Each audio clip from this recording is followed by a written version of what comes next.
It's been It's at least been- 1 year. Has And it? we're back God, what, has it really been that long? to Jujutsu Kai Quest, Damn. Season 3 of Jujutsu Kaisen. I am Jim Kaisen. I'm Sam. Kaisen. No. Jim- Sam's the end. Jim Jutsu Kai Quest. So we're Wait, no, didn't I? What? I thought that there was a time where I like merged our names into both and you hated it so much that you wouldn't let me do it. I can't remember. Jim Jit I couldn't. Jim Jit Sam Kaizen. I couldn't possibly remember. Or Jim Jitsu Kai Sam. I think it was Jim Jitsu Kai Sam, and you said Sure. no, we're not allowed to do that. No. one. So yeah, we're back. So the last season 2, ended in December of 2023. So yeah, it's been a year. Yeah. Over. A year plus. Just about. So yeah, we're back. in black. We're back in black, talking about the first 4 episodes of season 3, the Culling Games of Jujutsu Kaisen. And Asterisks. We actually, because we're so in the industry, Crunchyroll itself was like, hey, Jim and Sam, we know the Jujutsu Kai Quest podcast gets so many views. The AI has told us that you guys are the #1 premier source of Jujutsu Kaisen. Yeah, Google AI told us that. So they invited us to a special screening, and by that I mean I had to buy tickets. I bought tickets, I think. Okay, well, sure. Fuck you bought tickets. I bought tickets. Fuck you. So we went. Sam bought me tickets. He bought me big popcorn. I did not buy you popcorn. We did the popcorn trick. We got to see the special. I think it was called like special presentation Jujutsu Kaisen. So basically, Shibuya incident. Yes, yeah. and it was basically a recap movie. Yes. I felt like I was back in the 90s watching an Ava recap movie in Yes. theaters. It was a half recap movie, or maybe more than a half recap movie, of the season ending of season 2, and then it was the first 2 episodes of Yes. season 3. Yes. Which were neat. I enjoyed it, and like something about watching in that setting, I thought that we watched more than 2 episodes. Yeah, of the new I thought it was like 2.5, but it wasn't. It did feel like that, but yeah, but it wasn't. And a lot of people didn't like it because, like, I don't know, they didn't expect a recap movie, but maybe just like how the recap was, because the recap was kind of all over the place for what they recapped and what they didn't. Weirdly, didn't show some of the things I would have included in a recap film, like Yeah. not from like a plot standpoint, but from like a hype moments Yes. standpoint. Which I will say, like they have their priorities really fucked up sometimes with Yeah. those two, for the plot side and the hype side. I will say. I remember how much actually happened in that arc, and then It's funny because I kept being like, "Oh yeah," and then it kept going. "Oh yeah," and this happened. oh this Oh yeah, and that this happened earlier. But yeah, so it was just a little recap, which was fine because it showed some fight scenes again.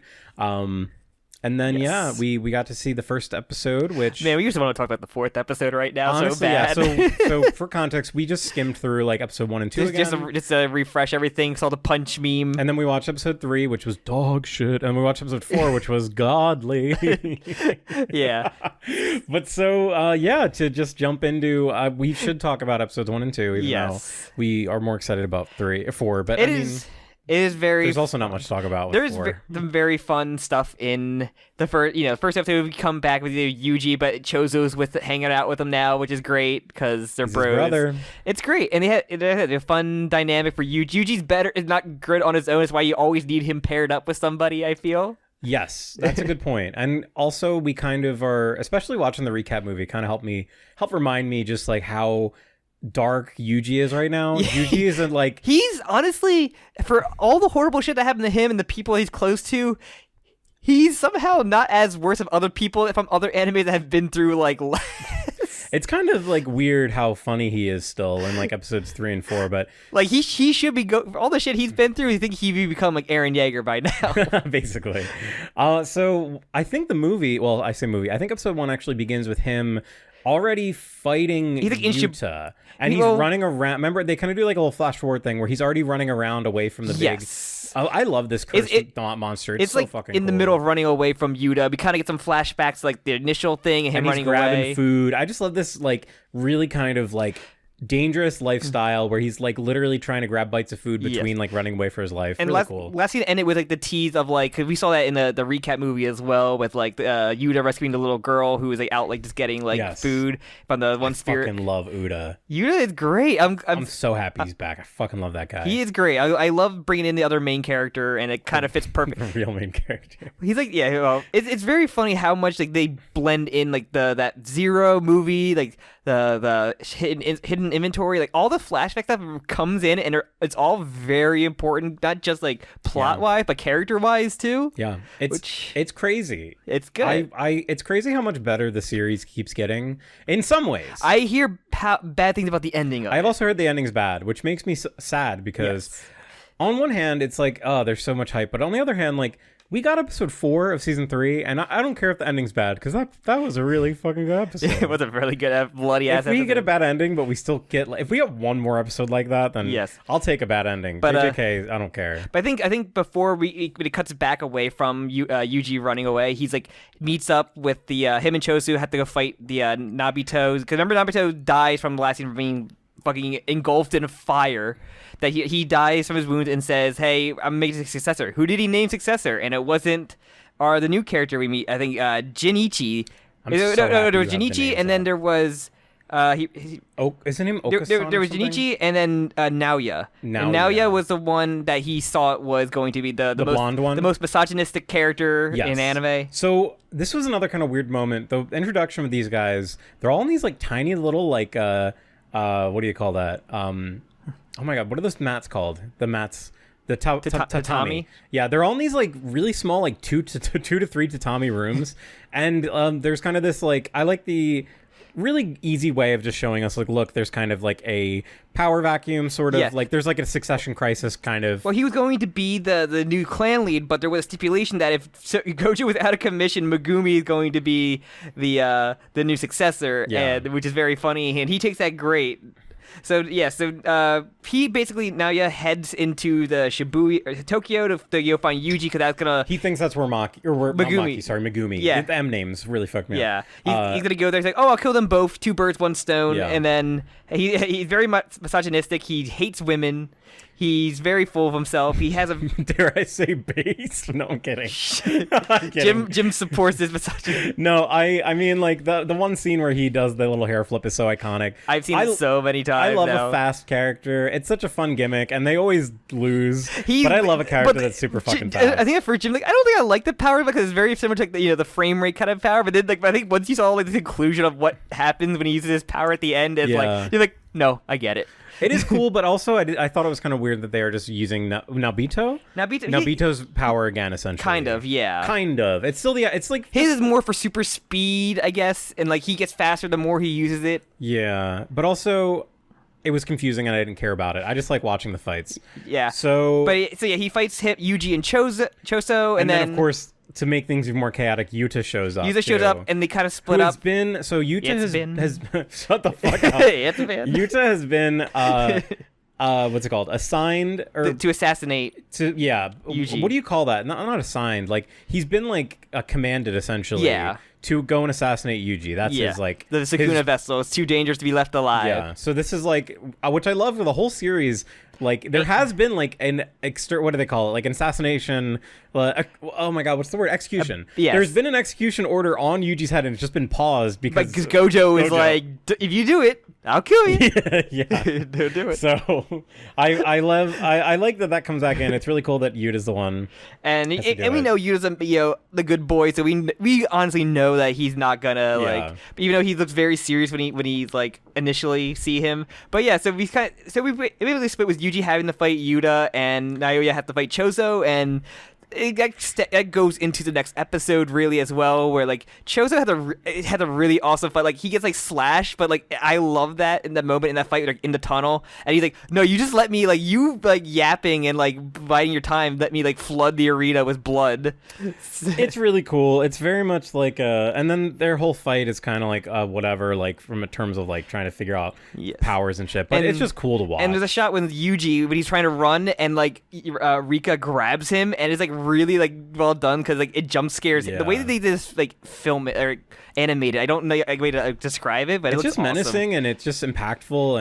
And so there's kind of a cool thing going on where like there is just like a giant curse monster like also chasing Yuji like while Yuta is trying to kill him. It's very fun to do in an anime where like this, where like two characters are fighting, but there's also those like monsters there. Like it's so fucking cool. I love this giant monster. It's such a cool set piece to have for a fight. Where I feel like you don't see that as much of like two guys fighting, but there's also just like a third party or like giant monster in between, and that's like the crux of the fight, or in between like fun gimmick of it. It's like, oh, you have to also deal with this monster that they both can't just like one shot, or too bad they don't want a one shot right now. Also, when the movie started, I don't know if I'm the only person that thought this, but the way that the monster looked, it's all white, and the head kind of reminded me of Rika's head.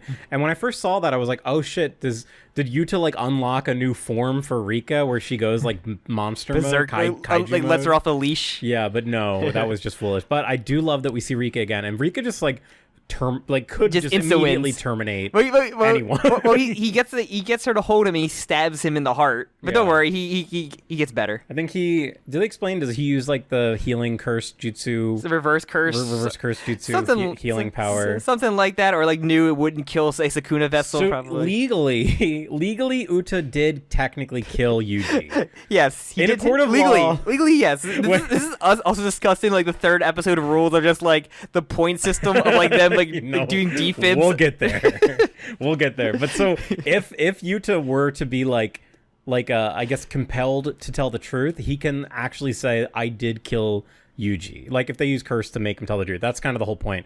But he comes back. Yuji's fine. And Yuta also just like appears and beats Chosu, and like Yuta also just heals Naoya after he gets like beaten by Choso. Oh, he does heal him. Okay. Yeah, he does heal him, but he healed him in exchange for. That's right. Thank you. Yuji. Let's say Yuji's dead. Yeah, so he's reporting it. Yeah, so they were like, okay, we don't need to worry about, like, they're not going to question like a high member Zenin guy. And then we get the some stuff with a flashback because Yuji sees a memory while he's like. This was crazy. Where I think I may have seen like an image of like a woman with like this, but I didn't know the context of it. I was like, oh, that's just funny art of like of this man. Now, what if you possessed a woman? So. What's his name? We actually know it's Kenjaku. Yuji's father? Kenjaku. The brain. Oh yeah. Kenjaku he's our Goto right now. Yes, we're gonna call him Ghetto. We're just gonna call him. It's just easier. But he's not Ghetto. When he's if anything, he's pseudo Ghetto. Pseudo Ghetto. But no, he's Kenjaku. But you see Yuji's father, and like I think his grandfather was like, "Yay, that woman, she was weird ever since she came back. That woman. We thought she was dead. She came back, and we like, she's been kind of weird." And he's like, "Nah, she's fine. I looked like the woman I met." And she has like stitches on her forehead, which is totally normal. When you're What would you do if I showed up and I just had like big Frankenstein stitches on my head? Like would you say anything? Like your wife disappears. Maybe she died. She comes back, just like acting weirder. Like she keeps talking about missing having a penis. She's like, why do I have to sit down every time I pee? And this is like the fourth, I guess the third vessel we've heard of. Like he's like a ZN patriarch at one point. Yeah, as well. that's what 100 years ago, hundreds of years, something like that. It was supposed to be like a long. So Kenjaku is like an extremely old wizard. I guess he's made a technique or whatever. A curse technique where he like his brain. Yeah, as long as his brain exists intact, he can like take over. Or he turned himself and his brain into like a curse itself. I turned myself into a brain, Morty. I don't know. Like there's maybe they'll explain later when we actually go into more because we barely touched upon it. But like how his technique works, like how does he get his own? Like, does he need help? Does he always need an assistant?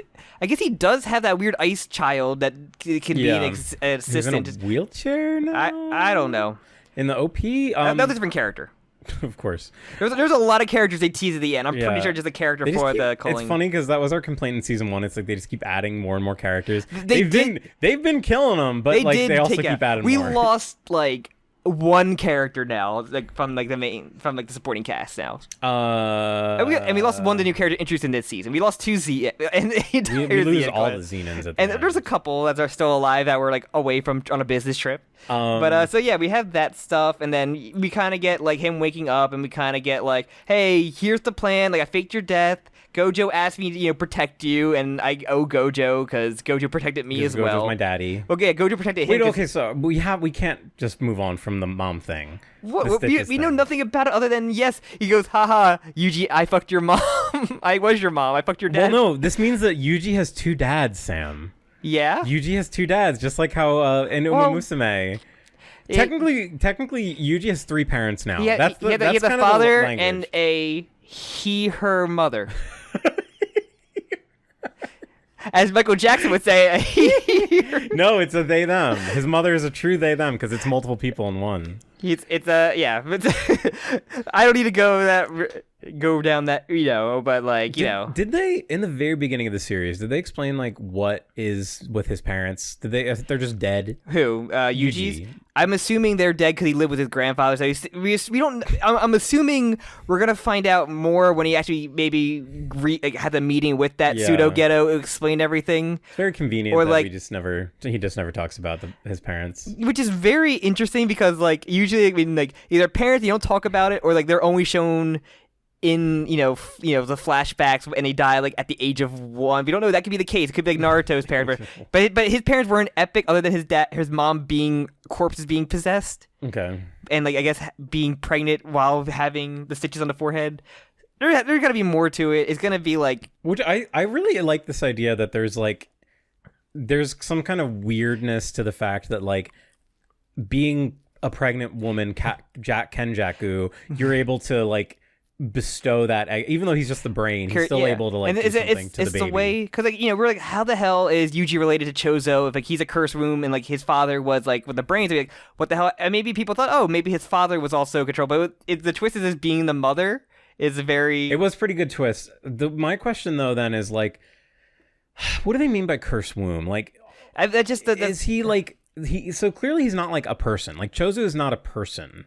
Right? I guess he's a curse. Yeah. Right? This is a weird thing because like in when I watched Supernatural, there's a thing that they did too, very kind of similar to that, where like a human possessed by a demon had a child with a human, and that was like made like an antichrist essentially. And like I'm like, maybe that's supposed to like a similar thing. But the weird thing is that like pseudo ghetto is like connected. Like I guess like one of the villains is connected to our main character, but like the main villain, like Sukuna, has like a thing to Megumi, who we always said is like the real main character and like tied to like the other, I guess, villain of this story. Because it definitely ain't gonna be like Naruto where he befriends the beast inside of him. Because we've seen that it's not gonna happen. He just like likes to fuck with Yuji and murder thousands. So like it's I don't know. Also, I typed in JJK Chozu, is he human? And it was like, Chaozu, what the hell is he? It was like the first Reddit thread. Yeah, the Chinese vampire. Yeah. Okay, so apparently the AI overview, which I should not trust. Yes. I'm going down. No, we always trust it. Crunchyroll trusts them. As a death painting womb, Chozu is a half human, half cursed spirit. Okay. Who has flesh and blood body that's fully visible to even non-sorcerers. Yes. So the answer is then that it must have been something that Kenjaku could do. Like maybe he's able to like jizz in a cup or something and then like flood it with curse energy. Because like I'm like in the womb. And we gotta learn like at what point like did he possess the mom? Like was it like was it before she was pregnant? Did he possess her like when she was pregnant? Did Kenjaku, what's his name? Kenjaku, did he conceive Yuji inside? Yes. Did he have to like take like prenatal supplements and like? Which it could have been said at one point. We tend to miss stuff from time to time. But I'm sure I'm missing something, or there's something in the manga that explains it. People are gonna correct me, but we kind of get our good guys meeting up with each other, explaining everything going on there. Yuji saying, "Hey, if Sukuna takes control, murder me." Megami. Yeah. Well, Megami, not even that. To what's it called? To Yuta. Yuta also. Yuta. It's like, you could easily overpower me. You were OP as shit. Yeah. Honestly, pretty convenient to have him on the team. Not convenient in a bad way. He was number 2 in terms of power level behind Gojo, so like it makes sense. Supernatural, yes. He had like super powerful guy. insane ability, which so we kind of get that stuff in there. Megumi says like, yeah, my stepsister is forced to participate in these CULLING games coming out there. Battle Royale. Is this when we get the big flash on the screen? Or at the end of it, I think it starts to go after they all agree to go. We're gonna work together. We'll kill you if we have to, each other if we have to. If something comes out of you, and basically that kind of stuff. And and then we kind of get the rules. We have to free Gojo. We got to protect you. Put an end to this CULLING game kind of thing. We'll talk about the rules more when we get to episode 3. And then we head back to the Jujutsu High School, and we meet up with Yuki, the lady who instigated the ghetto thing from the hidden inventory, where she's like, oh, the yes, Fully Cooley lady, called Toto's mentor. Yes. And she has like some kind of weird skeleton dragon thing. We don't really know what it does yet. It's very much like, remember in Hunter x Hunter where what's his name? He had like in the book, one of his things was like the weird fish thing. Oh, interior fish. Yeah, I love interior fish. Kind of reminds me of that. Yeah, what's kind of his name? I forget. He's the head of Crollo. Crollo, yeah. I almost said Frollo. That would be a crazy crossover. There have to be an edit of like Crollo as Frollo. Crollo's a really cool guy. I like that guy. Yeah. And then, what's it called? This is your Hunter series where I read it for the first time. Isn't it kind of funny how, I don't know, there's some Hunter x Hunter JJK. Yes, I feel like I get some similarities. There are parallels. Yeah. Honestly, a lot of the stuff with like the Phantom Troop and like the clan, whatever. Like, I'm getting like that kind of same vibe of like how the world kind of builds out a little bit more. And having like one of the members be like more so like the what's it called, Mojito being like the one guy stand out where the other ones are obviously not as nearly as important. Yeah, exactly. Like, he has a bit like a little what's his name, Hisoka. He's got a little Hisoka energy. I would say he's more, I guess so. But okay. So back to this, we kind of get back to school. We see Maki, who's burnt up a little bit, some scars. He said, "Oh yeah, we can heal you with our powers, but like doesn't do anything with the scars." But I kind of love that for a healing. So I love it. I love when healing factors don't just heal 100%. Yeah, it's a little boring. Yes. Why'd she lose her eye, though? Do you remember? Did she get... Because it looks like she got sliced in the eye. I just don't remember if like there was somebody with a sword. It was probably too fucked up, too burnt. It probably couldn't... Yeah, I took damage and he couldn't... But it's a slice... You know what I mean? Like, I'm just curious, because like it just makes me think of Zoro from One Piece. Unless she... Cause, like, I don't remember who they fought the cuttlefish. Yeah. And when Toji appeared, he just took her staff and just like let them be. Oh, maybe Toji did it. I don't think Toji did it, but because she got burned up by Jogo. Jogo fucking burned. Well, Jogo v Gojo. Yeah, he beat her and Nobito, and Nobito died from his wounds. But all right, write in. Tell me how she got a slice in her eye. Yeah. She got the Zoro. She got the Zoro, just the Zoro reasoning of like, no, we don't need to explain it. Do you think that Zoro has a hockey knot inside of his eye? You think he could actually open that eye and actually just be like his Conqueror's hockey, is him opening that eye? I'm worried that might happen. But so yeah, so we kind of get the team together, and we now have all of our members, and they're gonna go meet with Master Tengen, the guy in like the basement of the school, who we kind of got alluded to in the hidden inventory. Yeah, flashback. And so yeah, they're like, hey, we're all gonna visit him. They say, huh, look at this bloodstain. That's weird. I hope some epic maid wasn't here who got turned to mush. I do love that epic maid makes a comeback. This is like a total random side point, but when I and also Sam went to Japan at the same time, it was like right at season 2's ending, I think. Yeah, I think no, it might have been in the middle of season 2, whatever. But there was like it's the kind of thing where like near the end of a run, like all the good merch is bought up, so the only merch left was the maid, because there was so much stickers, keychains, like acrylic standees everywhere that sold like JJK stuff. It was only the maid left, which I loved. I love her. A meme character that only we love because of Jim's stuff and thumbnail. I think because they also had like at the Family Mart, they had like a JJK cross. No, sorry, that was what's the shitty one? No, Family Mart did have a Jujutsu Kaisen. I'm pretty sure it was Family Mart. I thought it was the cheap one. What's the cheap one? I know Family Mart was. It's not 7-Eleven. It's not Family Mart. No, Family Mart. It was the one. Yeah. Family Mart is the cheapy one. But no, I remember getting candy there, and I got like a Gojo sticker, and I think I got an Epic Maid sticker too out of a candy bar. And I'm just like, I love this fucking country. Just like imagine like a factory in Japan, like we made too much at the Maid, like nobody wants her. But now she's the most coveted character. I love her. She's a literal bloodstain. They didn't put a rug over. So yeah, interestingly, we don't see the. Oh no, because they took her corpse. Wait. So they took her corpse out, but they left the maid. No, her corpse wasn't there. It was just a bloodstain. Okay, it was literally just the fucking like this. They just like crushed. You got like vaporized. Like where you don't have the water down here to like spray it. They don't have any running water. We couldn't get a Swiffer.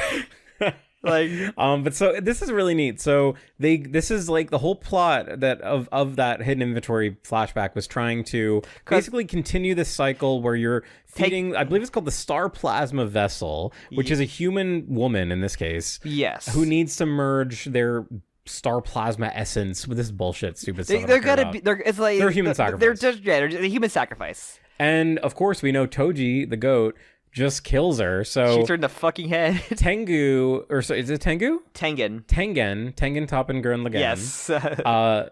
Did not receive this, so it's caused some fucky things. Yes, like his evolution kind of accelerated, which is why like his vessel is like weirder. But he has 4 eyes. Yeah, I mean, that's what happens when you age 500 years. You just evolve. Because they literally is a line. Okay, we're in episode 3 now, where it gets bad. Where he, I think it's a man. Yeah, the voice is very feminine again. I feel like maybe like I think he said mentioned about the voice like that was because of the previous vessel and I never got to like really adjust. So.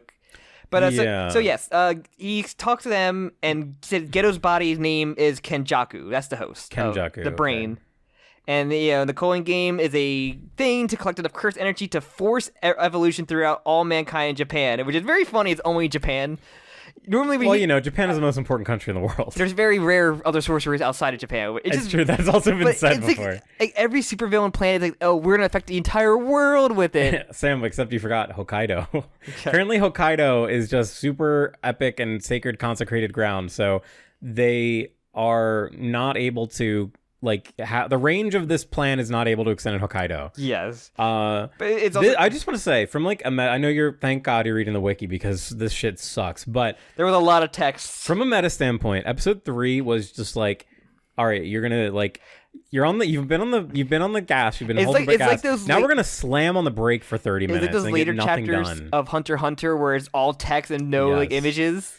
This was brutal in terms of like. A way to convey information. Literally, I had to watch a fucking PowerPoint presentation. In the movies, when they showed the rules of the, which this is like, they did this in the show too. Well, they just did the flash show. It. But like they honestly should just save the rules for like just say Killing Games begin, and then the next episode we actually like, slowly show each rule. Save it for that, because then they would explain. I kind of like that because it made me when I watched the quote unquote movie, I was like, "Ooh, what are all those?" But rules? everybody's like, "What the fuck? I can't read that." I know. I kind of like that though. It makes me think of Evangelion. I'm like, I remember being confused, child. But yeah, so basically, he's saying like, he's gonna simulate them, but like, Kenjaku or Pseudo Geto tried before, but was thwarted by like a 6 Eyes user. So the 6 Eyes that's like part of. Gojo's he basically said like because clan, right? Like he failed before because Gojo's presence is just like he can't do his plan if Gojo's there. He's just too damn good. And the simulation was a star plasma, the plasma vessel, star plasma vessel. Maybe this sounds better in Japanese. It does not sound good in English. So basically, like a bunch of things happen between Toji murdering Riko. Kenjaku getting Geto's body, and then Gojo's getting sealed. A lot of this plan is complete, so now he can actually do the Culling game without like really having to worry everything. And there's so many rules and like rules to protect. Like, okay, you can't delete rules, and like you can make new rules their only way, but you have to murder people. So like even if you want to like try to change your rule to get out of the game, because the only way to get out of the game really is to make a new rule. So you have to like eliminate people.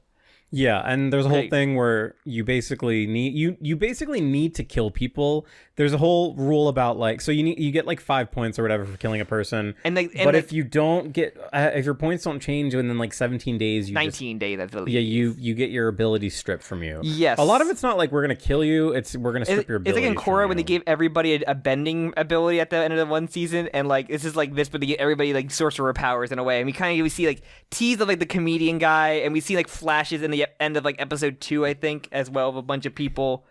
And, that's right. And the one guy who was expelled, like they say, hey, go find this guy because we need all the help you can, so you might be able to recruit this guy to your side. So yeah. So who's our group right now? We have Chozo. Wait, hold on. And also, like, the game won't end until every player is killed, and 2 people in their group have to stay and protect Tengen because if he gets, they come down to him now that he's changed and he can't really protect himself as much. Kenjaku can basically just touch him immediately and absorb him, which would be bad news bears, because then essentially he has the control. So yeah, and it's not exactly like Mahito's power of idle transfiguration. Yes, but it's different in a way where it still has like as dangerous. I mean, he did suck up Mojito. Remember? He does have that power he did Vor Mojito. Yeah, that was pretty sad, even though I hate that cunt. And then Tengen, he's a lovable, hateable character, He was which I very love. hateable, yeah. Which we love. So and then Tengen also had the back of the prison room. He has the ass of the Gojo prison. Yeah, it's fucking sealed shut. What he said, hey, you find the front one, you can probably get Gojo out of there, but you have to find Geto, and Geto himself is not the game master. He's in the game because he has to do it because it's kind of like a rule in there that he can't be the game master. It's kind of smart because if he was the game master, then they could just target him. But because he's not the game master, it makes it and he can't. And he even says that like the game itself is like everyone is kind of their own game master. The true game master is a Shinigami named like it's not Molito or something. Not really, but it's not. It's a quote unquote. It's like the game enforcer. Yeah, which it's like the Shinigami. That's like a new thing. It's like the series. Monokuma of like sewers. Have we seen a Shinigami? Have we heard talk of a Shinigami before? Probably. It's such a common word. I could probably see. But no, but like that's like a step up because that's like a death god. These are like curses. Everything we've seen has just been a curse. So also they said you also need to find with this back. You got to find another player, an angel named Hana, who has a curse technique, she can like cancel out all curse techniques. It's her curse technique, which is very funny. She just does epic, like convenient power. Most epic as I love the way they drew her. And he's like, hey, if you get her, you could probably at least open the back door. Since you don't have to, you don't even get the front one unless you find Geto. Yeah. Like you're gonna have to get her and pry it open. You could probably pull Geto out from the ass. And so That's and funny. then the plan is Choso and Yuki stay behind to protect Tengen. Maki's gonna go to the clan because since Megumi is now the leader, he accepted the leader because as we know later, like Maki's like, hey, accept it because then we can get access to everything like that we need. It just puts us in a super advantageous position. Any information and tech wise and weapons. Yeah. So specifically like. The idea was Maki was going to raid the vault. Because there was two things that were going to be used that could help them, but like both weapons seemingly were fucked up by Gojo. Yeah, and Gojo like destroyed. It's very funny. Yuda's like, oh yeah, we were looking for more of the black rope with what was his name? Miguel. And we went to Africa, and he's like, hey, we couldn't find it. So right now, Miguel might be looking for more like the black rope. I love Miguel. He better show back up. He's the only like foreign guy we really met. So yeah. So yeah, we basically have Maki's gonna go raid. Yuda's gonna investigate one of the game colonies, and Yuji and Megumi are gonna go find that suspended third year. And then also, because like we got fucking flowcharts in my anime. Okay, yeah, they were showing. There's so much information that I'm not gonna go by. The one thing I wanted to point out, so Maki's plan is to go get the weapons and then meet up with Panda. Because Panda is they're kind of like, what's up with Panda? Like, is he gonna be like in the game? Well, they said because like if you try to talk about like, if you leave the game like. Because like we meet up with what's her name, the third girl in Gojo's group, the girl, the smoking nurse girl. Shoko. Yeah, because she's like, okay, if they leave the game, how is this going to kill everybody? Like, will it affect their brain? Like, because like that's why we would get Panda. Because like if he can he actually leave the game because he doesn't have a brain. He doesn't have a brain, yeah. He's a dog. Like what? So we maybe get him to test out some stuff. And Maki's like, I don't have curse powers. Like, what am I affected really? Yeah. What's the other thing I wanted to say? Okay, so it seems like there's a lot of rules. The rules are rules. There's one rule about how you have the chance to not participate in the game, but it's kind of like a false choice, but really it's only there for like you have to willingly like a condition. Yes, you can leave if you're in there and like you can leave, but like if you willingly join, you're in. Yeah, which is neat, and they say that like this is another Hunter x Hunter thing where it's like you need to like be part of the contract. Like you have to like this is a very Hunter x Hunter buy into the contract of it to like have the power be affecting you, which I think it's a neat idea, but also it feels like it's a non-choice. Also, just people getting new powers. I'm like they have to master their things to like be crazy to like because like how many OP characters do we have that like master their abilities? Yeah, and also like not to jump ahead, but like Maki's dad literally says like Maki, you're not special because all Jujutsu sorcerers train in like real weapons and also their powers. So like you just have a bunch of newbies who have no weapon training, like no endurance training. They're just gonna get fucked. And then I was just like, you're like Toji, but you ain't him. You're not him. He literally does say you ain't him, which is so good. Fucking funny. Okay, we'll get to that. Okay, but that's basically the end of episode 3. I will say just an extremely poor episode in terms of like they try their damnedest to make it look interesting with all these stupid animations and One plus the visuals of like the void area where they talk with Tengen. I love the red outline on everybody. They all get read out. Like, I mean, the art looks good. And all like the presentation animations look good, but I just think this is a terrible way to spend an entire episode. Yeah, a lot of people complain about that, but I did love Chozo crying over Yuji saying, "Hey, thanks for your help, man." Yeah, it was like a little. We get like a little bite of some humanity at the end, but so much of it was literally just like, I can't believe that this is how they decided to like convey this information. Like, could they not have like broken the team up without telling us and then just revealed this information? Can you recount an episode like this where there was a massive lore drop that in like an episode were kind of cut away from like any kind of like action? I mean, I feel like anime does this shit all the time. Yeah, I'm trying to think like something like this where it's like there's no action. It's just we're just getting this dump information. Not even lore dump, info dump. It's literally it's a pure info dump of like rules for a game, and like that's why they kind of have their cake and eat it too by doing the flash on the screen thing where it's like, don't worry, we'll tell you more later, but then they like literally sit you down and make you eat vegetables for 30 minutes. Because like at least like Attack on Titan, you got like the lore dump or info dumps, it's like the characters are also learning about it for the first time, where people have knowledge of the Culling games. You know what sucks? Like, this is the kind of thing, that little flowchart at the end is the kind of thing that like 10 chapters after this chapter, it's literally the end, you would see that at the beginning of a chapter, but that's not contextual to the plot. That's just like a little bit of bonus information of like, oh, this is what the characters are doing. Or after that chapter, it'd be like the first page, like the little chapter like screen. Would be but it wouldn't be a contextual thing that the characters are like sitting in like a fucking Teams call. It's like, here's the plan. Here's some plans that would have happened if X didn't happen. So they're X'd out. Like, that was dumb. That was actually dumb. Like, who is that for? I don't know. Is that for the fans that are like, why didn't they do this? Like, fuck those guys. I don't care. I just want to watch, like, I don't even need action. One thing I love about JJK are the characters and how they behave and how like they're always so melodramatic and fun. And like, there was nothing, like, literally we sat down and watched a fucking like talking dildo tell us it was a talking rules for. He looks like a shitty Star Wars prequel character. He's the character that showed up at the end of Naruto from the fucking Chakra Moon guys, and it's like, oh, look at these weird new guys they're gonna be hanging around now. That's interesting. But I can't overstate how like upset I was by this episode. But don't worry, don't worry. Episode 4 is like, I got you. Yeah. Leave Jiren to me. I got this. Like, you know what though? Like, if it had been about lore or if it had been about like powers, I would have eaten that shit up because that's the kind of person I am. The fact that it's literally just like, here's our plans. Like, just show them happening and explain and show me little bits of this flashback. Don't worry. Later. I always had one of the keys to Gojo's freeing with me the entire time. Honestly, I wouldn't even hate that because I wouldn't have to sit through a fucking 20-minute episode. Okay. But can we just get the episode 4 now? Because the Maki episode, the Maki going to get her shit and family annihilate everybody.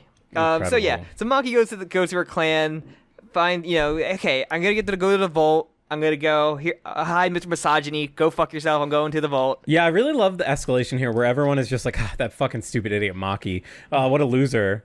Like, oh fuck you. Her mother like is like, you suck. Shitting on her. Yeah. Aggressively you were saying... you were a mistake. Yeah, it's not even like you're the bad kid or you're the kid that should have died yet.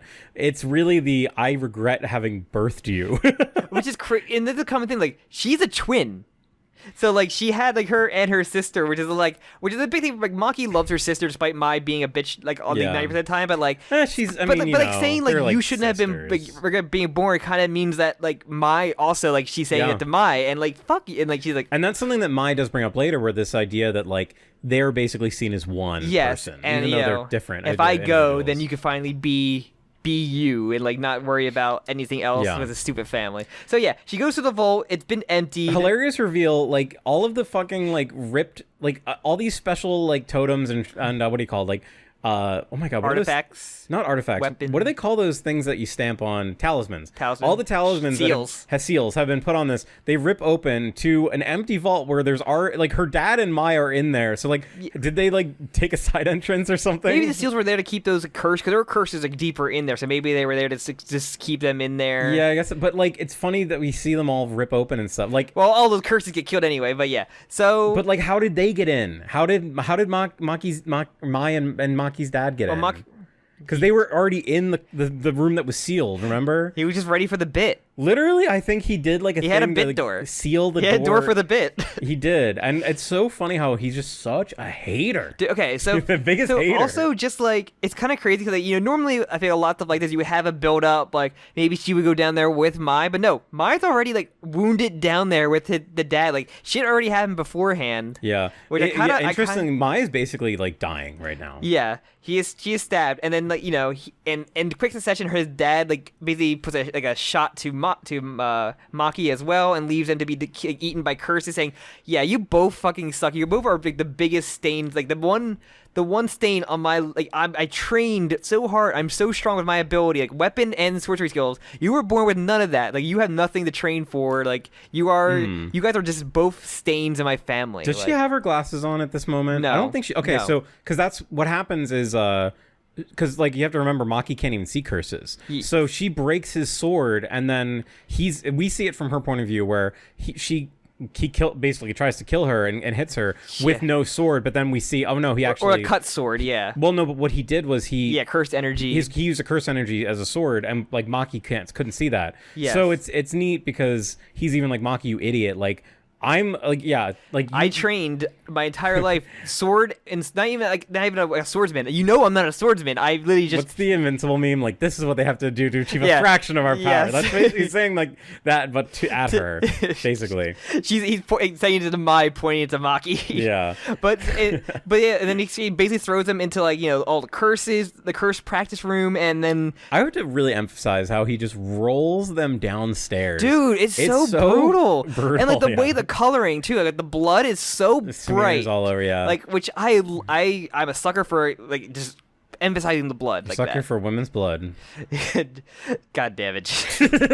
So yeah, and while Maki's dying, Mai resuscitates her, probably using that reverse curse energy, and they kind of have like a merged dream on a beach saying like you said, hey, they always put us together, and like when I die, you can be you, and use what I give you and just kick ass. Not even kick ass. It's kill them all. Kill them all, Peter. It's kill them all, Peter. Kill them all, Peter. And so the wiki says Mai sacrificed herself by creating a replica of Toji's katana. So what I was right when I said it looks like Toji's katana. So that scene is fucking amazing. She literally like uses the last. It's like the one me of like giving the child a gun, go do crime. Yeah. She uses the last of her energy to make a new weapon, which is so fucking cool. And she has two weapons because she had like the weird like other motorized weapon. It's called with like dragon bone sword, something like that. It's sick. It's this cool ass sword, and the way it starts, like the dad is like walking away, and then just like all the curses have been exercised, and he turns around to go block her, and then he just like gets scalped immediately. She doesn't even stop walking. It's so cool. Like there's no lingering. It just happens. Yeah, like, it's really fucking sick the way his head hits the ground. And this is so much influenced by fucking Kill Bill 1 with the crazy 88 scene, which is like the best Kill Bill scene in any of the movies. And so yeah. What about the Fortnite one? Yeah. No. No, we're not gonna talk about the Fortnite one, but no, because like a character gets scalped in that one too, like that. Oh, like really? Very That's like funny. similar to that. Like they do the crazy 88 phase with all the jobbers. Like so, we didn't. Sorry to cut you, but the one thing we didn't talk about the OP. We didn't see the OP in the movie. Yes. Lots of references to paintings in that. Not that that's cursed paintings. Kill Bill. Oh yeah. Painted womb. Painted womb. But like I'm pretty sure some of those like they allude to Mai dying. Because like Mai was like, oh yeah, she was the Ophelia, like the Taylor Swift song, yeah, the Taylor Swift song, Fate of Ophelia, yeah. No, she, that's like a little thing. So she didn't go crazy. She got killed by her dad. No, she told Maki to go crazy and go crazy. But this is just crazy, fam. The rest of this episode is just fucking awesome. Dude, yeah, and like we've only seen assholes from the Zenin clan, yes. so it's great to just see them all die. Mai was and Nobito was somehow cool. Yeah, Nobito kinda. and Mai somehow was Mai being like the second or third best one really shows you the line of like the best ones in the family. I think also we kind of like, just to talk about Mai a little bit, like they definitely loved each other as sisters. Yes. I think really what Mai would do is she would take advantage of the fact that like Maki was like the most hated. Yes. So to elevate her standing a bit, she would I think that's why she would bully her. We do see a little flashback too where they kind of have this idea where Mai had an idea that when she was a child, oh, I'm going to be the head of the clan one day. And then we see Toji for the first time and just see how the evil nothingness in his soul. No, that's what now what's called, what's his name? Naoya. He does that. He sees them play. Oh, wait, that was Naoya? That was Naoya, because as a child, he saw it. Oh, okay. Because that's why he says, you're not him, because he's like, I can't see what the pathetic look on his face All right, thank is. you. Yeah, thank you for clarifying. No, anything involving Toji, I will remember. But so yeah, she just kills she kills his father, and then basically she goes into like a room, and there's a bunch of jobber guys, because they're essentially these are the guys that don't really have curse powers, or very, very bad, like, they're just ninjas. They're just goons. Ninjas. They're goons. They're literally just ninjas. And they do have a funny scene where they're right behind the guy and he's like, go get her, and then they disappear like instantly, like ninjas.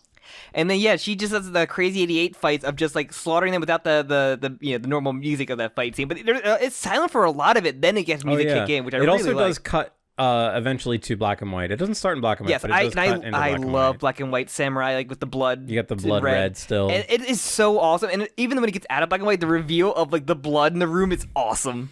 There is so much blood that we don't have to talk about the fight scene. It's so good. It's really cool. It's really great, but the real heat comes after. Okay, how does this rank in your Jujutsu Kaisen fights that happened in the sword fight? In general, in Jujutsu Kaisen. In general? Ooh, that's a good question. Like, not including the movie, because that's a different budget for fights. Because I don't know. This is up. The first Todo Yuji fight is like incredible. Yeah, I would say this is up there, just because they just go so crazy with some of this. Yeah. I don't know. The Toji Gojo fight is incredible. The thing that has it going against it is that she's kind of just ultimately killing jobbers here. The whole fight is jobbers. Even it's a great escalation, because if you get the jobber, then we go to like the little general guy who's like, oh, we're gonna trap her to these this hand thing, and the hand thing raise up and just lift the blood out of the room. That's what I wanted to talk about. Yeah. Water falls down. There's so much blood that it literally is like gallons and gallons. It's incredible. It's so awesome. And then so there's like three guys. Like, she kills like the one guy who was leading the ninjas, and then there's like three. So quick! Oh my god, I was shocked how quick he died. There's like one guy like holding her still, and like the other guy supposed to come in to do these like basically like the Luffy punches, where he makes like a wall of fists, or like the Karakuri punches. Yeah. And like he's like bleeding out of every orifice and just fucking die, because he just like did all his body, but Maki just like has his head and just throws it. It's so fucking awesome, and just the way that the fight is staged, and like the way that she just is killing these guys so easily. I mean, like Maki, the thing with this fight that makes it like not so special is these guys are jobbers. Like these guys. I mean, functionally in a plot sense, they are jobbing out to her. The three guys that you put, these are great. These are showing power levels now where Maki's at. Maki. So not only is her like new sword really epic, but her body has now been like super enhanced by Mai. She has the Toji. She went full Toji now. Yeah. And now he shows up as he's like really the last one, like standing there, and we've seen he can go toe to toe with Choso and Yuji a little bit for the most part.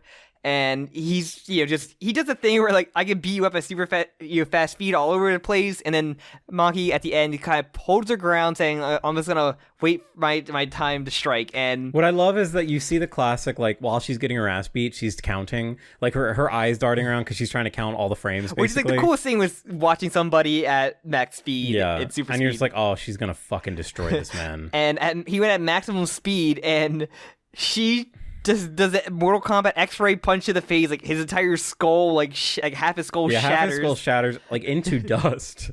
It's pretty cool. And I love this so much. Maki, and also it's that classic anime time stop thing, but Maki just explaining to him in like hyperspeed how his power works and how she's better than it is just so fucking. I love it. Like I said, it's so and stupid. he did the thing like when he also like when he talked to Maki like.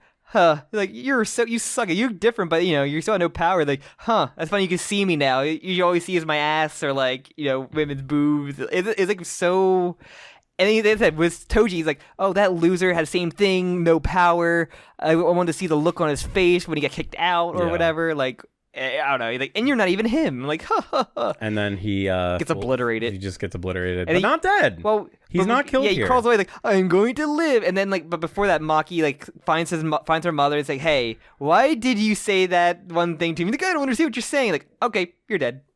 Yeah. So weirdly though, so she slices her like her throat.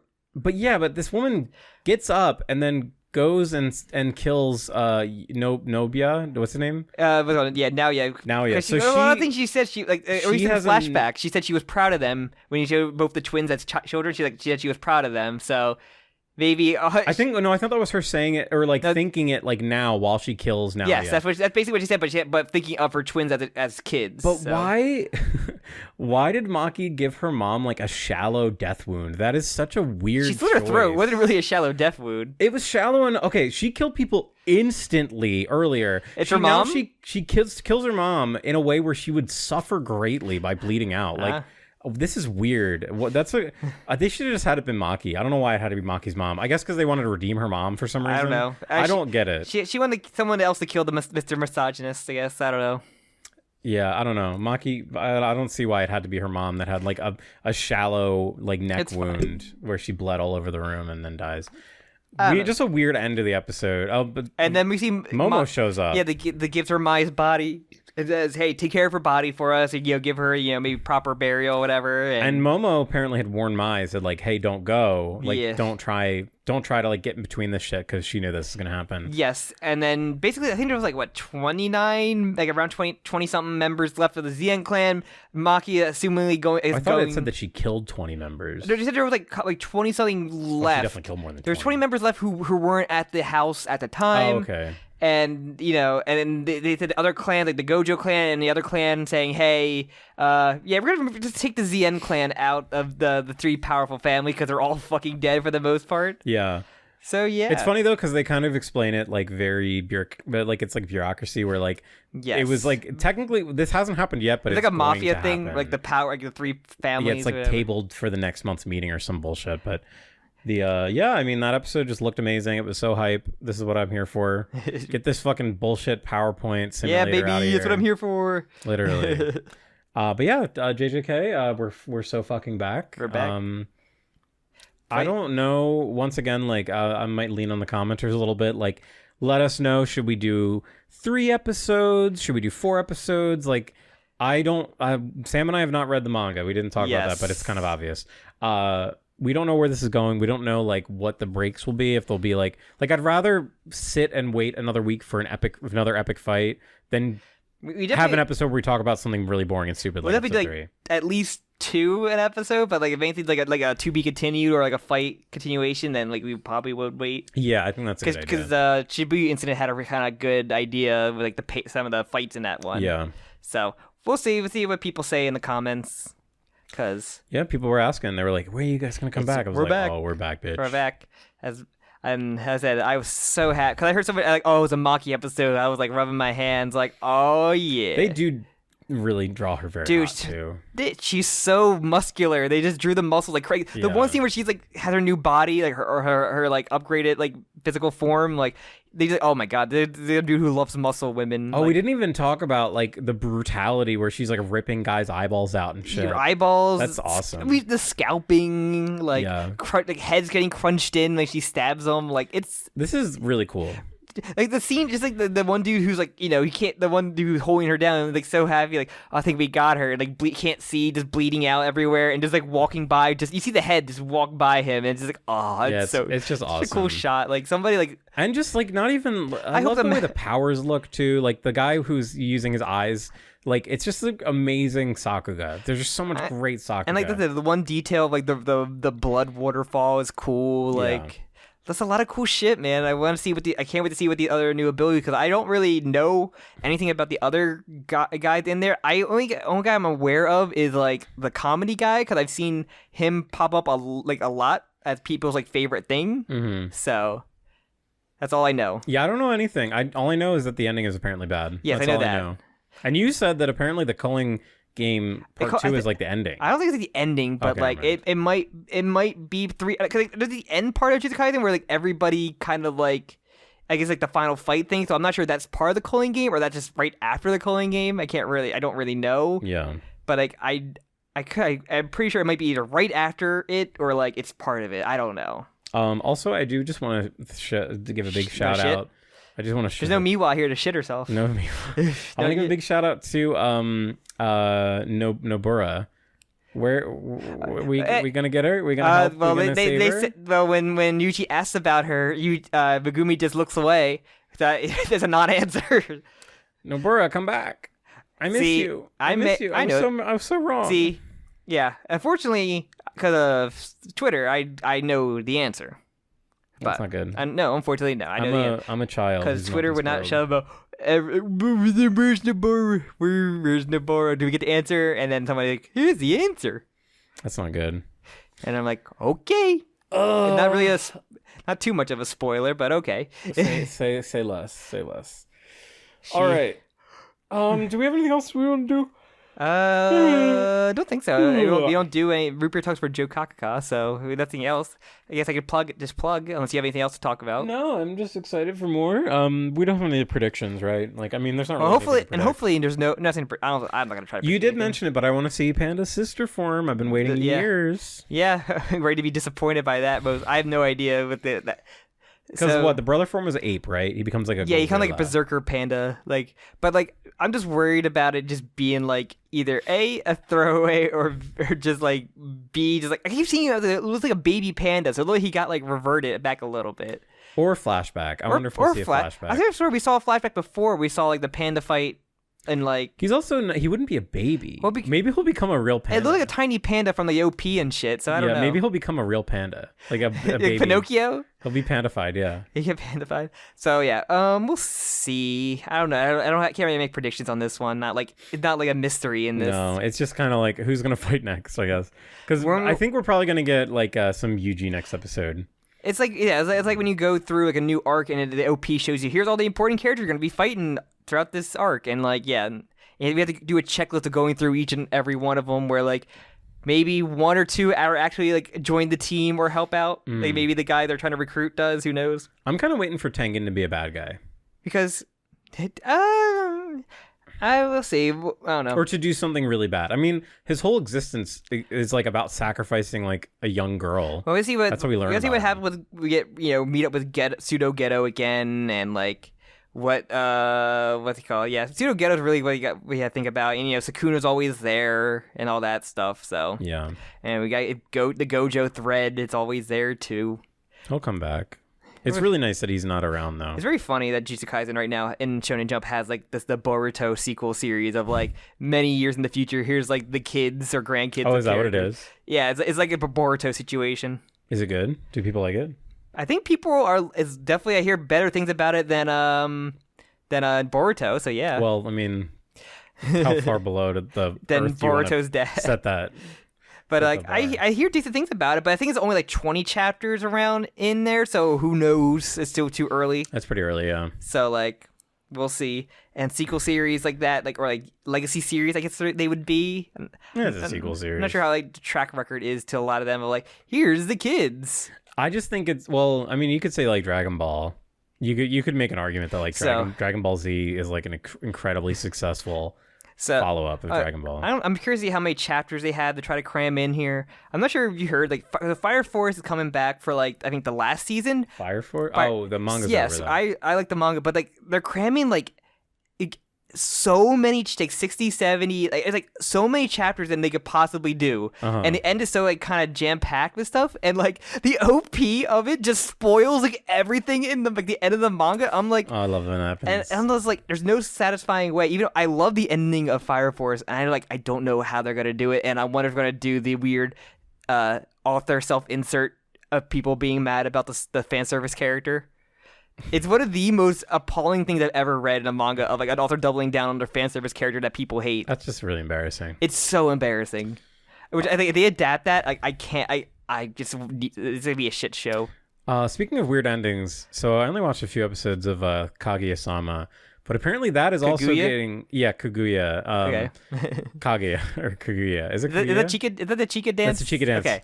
The whole it's like the will they won't they whatever student. It's a rom-com. It's a rom-com. Teen, yeah. But apparently like the first 3 seasons have been like a very faithful adaptation of the manga, and then the last season is not going to adapt that at all. it's going to be like a totally original story that's going to conclude the series. And do people like, even the writer is like spearheading this. So people are like, what the fuck are you doing? Do people like the ending of the manga? I don't know. I guess they do. It's not like it's an issue. It's not like an Attack on Titan situation where they're like, we must damage control. It's like everyone is like, no, we're just gonna do a different thing for the final arc. Different, like a visual novel, but like we're doing like the different ending now. It's like the canon in this adaptation, which I think is kind of neat actually. It's a little bit Full Metal Alchemist, but in a way that doesn't make sense. Do they not get together in the normal manga? Like in the other adaptation, it'd be like, no, he gets with Chica. That would be based, actually. But it's not even just the ending itself. It's literally the entire final arc is going to be vastly different from what the manga was. That's so bizarre. Which is really weird, because normally it's the opposite, where like, oh, the anime outran the manga and they're making stuff up. But no, that was the trouble with, like, opposite. Trigun happened to that, and like Soul Eater happened to the original FMA anime. Awesome, yeah. Like, a lot did that, and like, what do we do? The Gorillas anime. I gotta watch Trigun new season of Trigun Stargate, I think, came out. I need to watch. I think the dub is starting, but I only watched the dub because I'm too attached to the original one. So like, but Millie's gonna be in it. The big tall lady. Millie? Yes, in Trigun, she's like the tall lady in it. She wasn't in the first season. She's like a main character in like the original series. If you see like, the cast of the Trigun cast, but I like to see more good Studio Orange seat like animation. So. I just want them to do more Land of the Lustrous, because I think that anime would look amazing. Hey, that'll never happen, Jim. It might not ever happen, which is weird.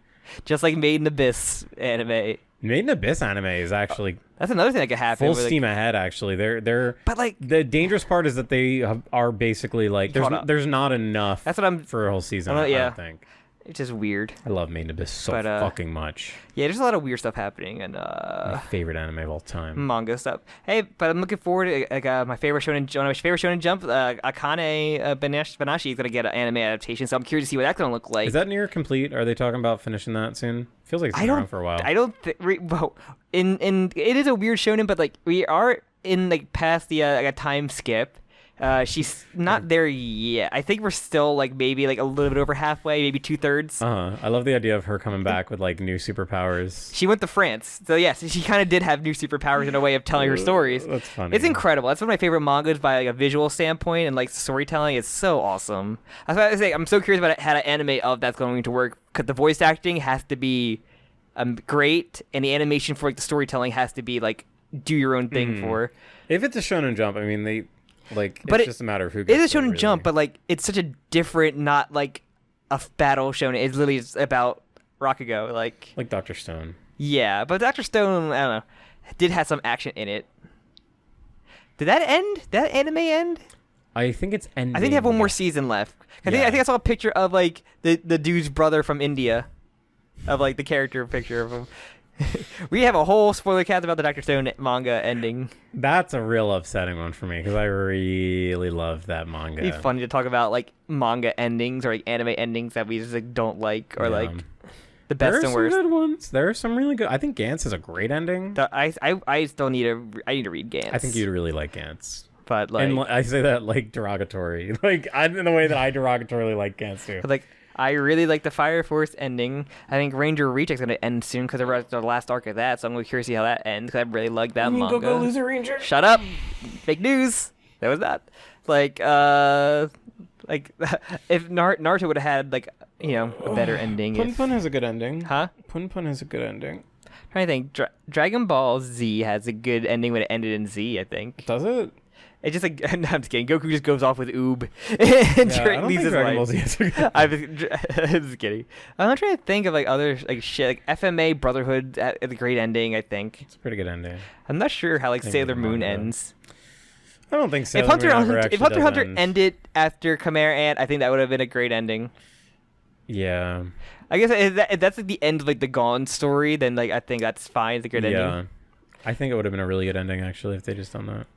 But yeah, manga. There's some good manga out there, and some not so good, or some good, and then it just ends like poopy. Yeah, which I think like when we went through like Attack on Titan, I kind of watched it with the mindset of people hated the ending. Like was very, I don't know. I didn't hate it as much. Maybe because the anime changed it from the manga. They softened it in a way that like it worked. It makes it not hurt as much. The fact that Eren literally says like, I don't want to imagine Mikasa with another guy. Like, the fact that they cut that part out is crazy. What was the one like the screen? Oh my god! When Armin thanks him for doing a genocide. Yes, that's what it was. They also softened that line up too. And I don't know, people are gonna be like, "Oh, but the translation was bad." It's like, I mean, I didn't like the ending of the last reboot of Ava. I wasn't huge on that one. The last Ava reboot movie. Sorry. I didn't like that much. I did like it. But just because I want that series to go away. I want it to end. Away forever. And that's kind of it felt like a good, like, all right, we're done with this now. But I keep hearing talk. Apparently they're doing money's right there. Anno needs more money to fund his tokusatsu projects. Yeah, at least Anno said that he's not directing another movie. I mean, famous last words. I want to do Shin Kamen Rider 2. I would love to see him do that. I would know Evangelion. He's done with Evangelion is what I meant. He has money for days. I would be happy if he did anything that wasn't Evangelion. I really liked his. I would love him to do another anime. Another anime movie or TV anime would be really neat. Yeah. But just have him let him do a whole Kamen Rider series, like as a director. Honestly, that'd be cool. I'd watch that. I mean, if the guy who did Madoka can do a whole series, let him do one. Because he was a writer, right? He was the showrunner and writer of Gaim. Oh, really? He was a showrunner? I think he's just showrunner. He wrote it, but he may showrun it as well. But if you watch the series, that just seems like a whole different set of skills. I mean, Anno's been a director for years. But like he definitely, I'm not sure if he's showrunner or writer the same thing. But a lot of people like take the main name of it and just apply it to that series. He was that one on that one. Yeah, it's kind of a marketing. But if you watch that one, it's so coded by him. It's like very funny. And then last I'll say, we have a Madoka movie coming out this year. Oh, yeah. I forgot about that. Will that come out?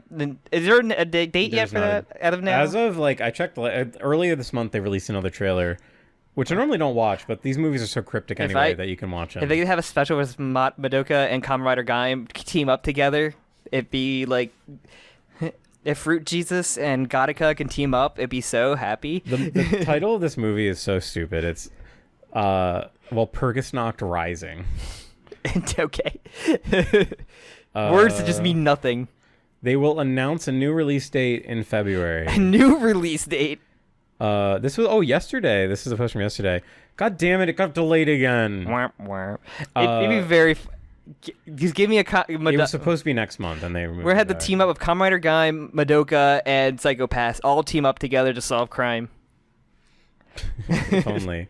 I'm so excited. One thing I'd like to do, I don't know if you'd be interested, I would love to do a little maybe like mini series on Madoka and watch it's 12 episodes, maybe do like 4 episodes of 3 or vice versa, 3 episodes of 4. Actually, I think doing the 3 would be good because you get the early mommy thing. We should do a little mini series where we watch some of his works, like a couple episodes, like 2 or 3 episodes of his, like he said, of his work. Like we do like that Psychopath, and you watch Kamen Rider Gaim. I could watch an episode or 2 of Gaim. I would not hate it, but I do want to do I want to hit up all of Madoka again. It's been long enough that. What about the spin-off Madoka? Absolutely not. Not touching that with a 5-foot pole. If they're on the movie, then I'll gladly not recognize them. But I tried that. I tried that series and it made me very sad. But yeah, I'd be down because I haven't watched Madoka since mid 20-teens. Yeah. I think, yeah. It's good. It's really fucking Madoka, good. I enjoyed my time watching it for the first time. The movies, and like I said, I remember the movies. I watched them too.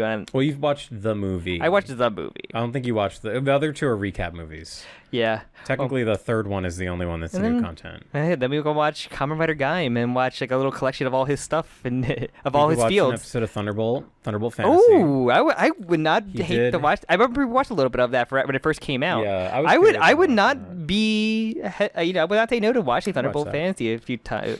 I'd watch an episode or 2 of that. Get the Madoka sampling plate, the God Fantasy plate. What else did he do? I think he did Fate Stay Night. Or Fate Zero? It might have been Fate Zero. I think it was Fate Zero, which that first episode was like an hour long.